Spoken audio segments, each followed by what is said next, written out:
Are you building a business and ask yourself, why am I doing this again? Do you sometimes lose focus of the reason you started building that business in the first place? And do you actually find it hard to articulate why you're doing this business when talking to others?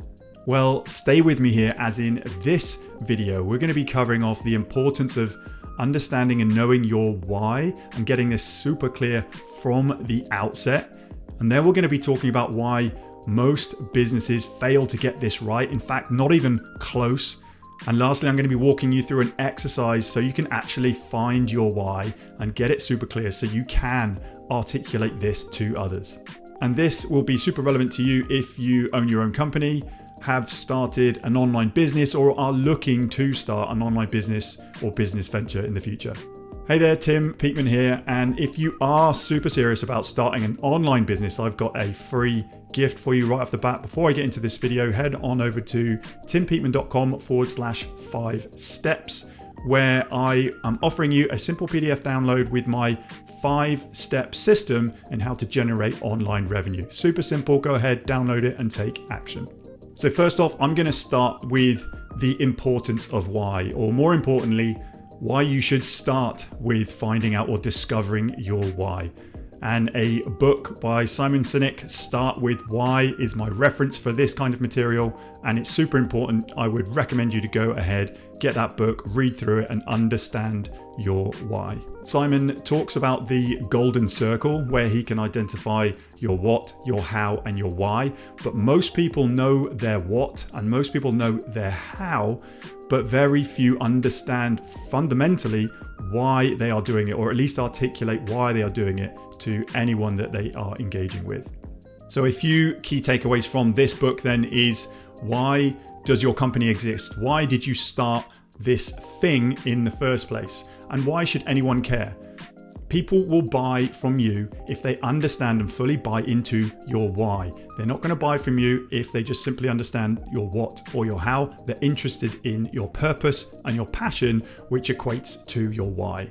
And if you forget your why or lose focus of your why down the line, it becomes increasingly difficult to actually maintain that growth, the loyalty, and the inspiration that helped drive your original success in the first place.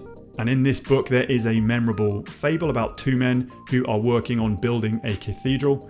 This cathedral is such a big project that it wouldn't be finished within their lifetime. The first man just sees it as building a wall, and he lacks passion and purpose, and he ends up giving up.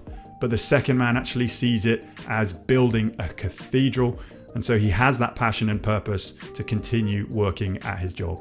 So ultimately, as most online businesses or businesses in general are a marathon, not a sprint, you need to be looking at the big picture, and so dialing in on your why will actually help you in the long run and stay in business for as long as possible.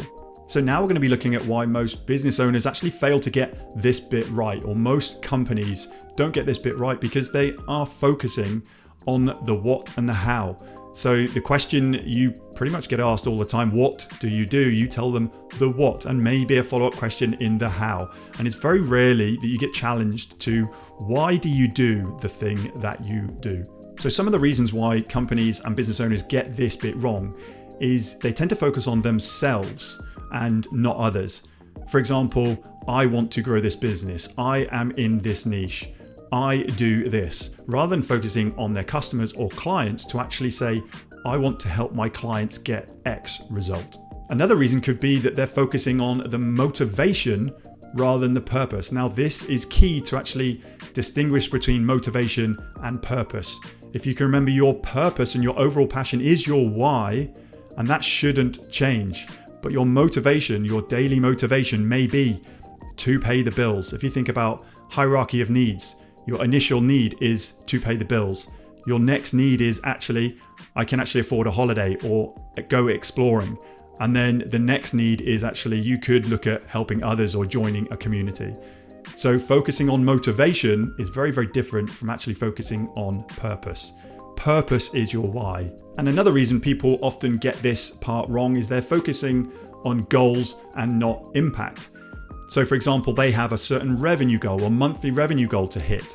That's great, but if you're not focusing on your impact, you're not actually focusing on your why. You're focusing on what you do and how you do it, but it's not until you see that second order effect, I'm helping X amount of customers have this impact in the world, you're not actually dialed into your why. So now we're going to look at how you can get this bit right.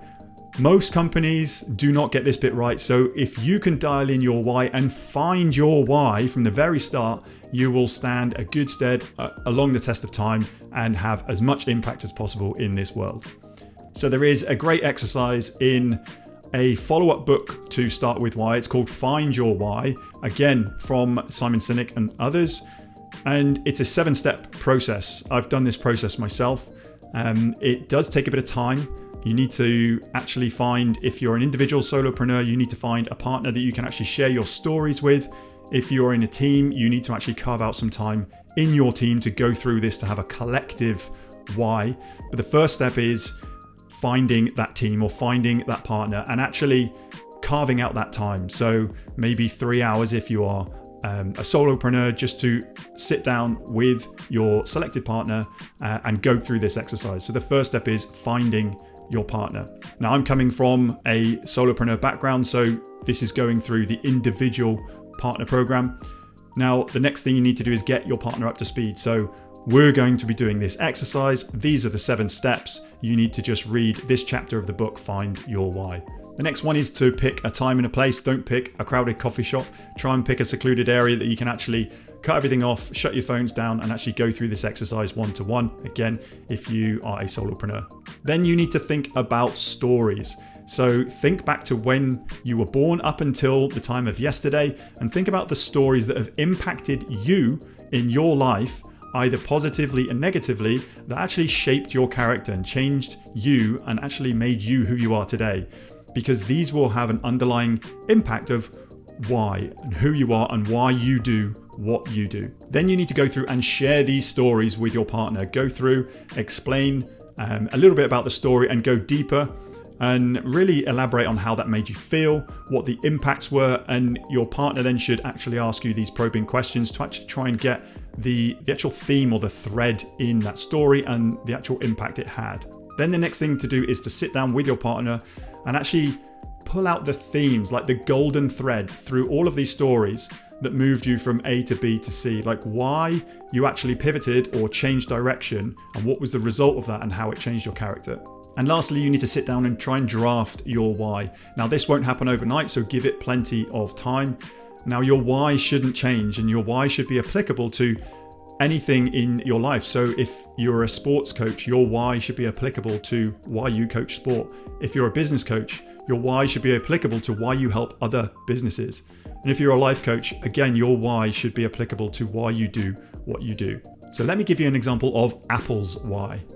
Everything we do, we believe in challenging the status quo. We believe in thinking differently. This is why their slogan, Think Different, came out. This is their why, and they plaster it everywhere to try and drive forward their passion and their purpose to actually make their business have the most longevity as possible. So I would strongly advise you to go and buy the book, Find Your Why. It's the follow-up from Start With Why, because there are a step-by-step process in the examples and exercises for you to do to actually identify your why. And there's more examples to actually give you an idea of how to craft your why. Now, don't worry, it won't happen overnight.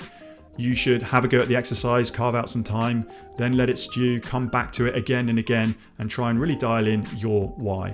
And your why should be your North Star for your business and everything you do. And it shouldn't be your how or your what, because it should be applicable to everything you touch. So hopefully that's helped with identifying why it's so important to start with why most companies don't get this right at all, not even close, and what you can do to actually go ahead and dial in your why so you got the best chance in business and in life. So that link once more, go ahead and download my free guide, my 5-step system to generating online revenue. Head on over to timpeakman.com/5 steps. And I look forward to seeing you again on another video real soon.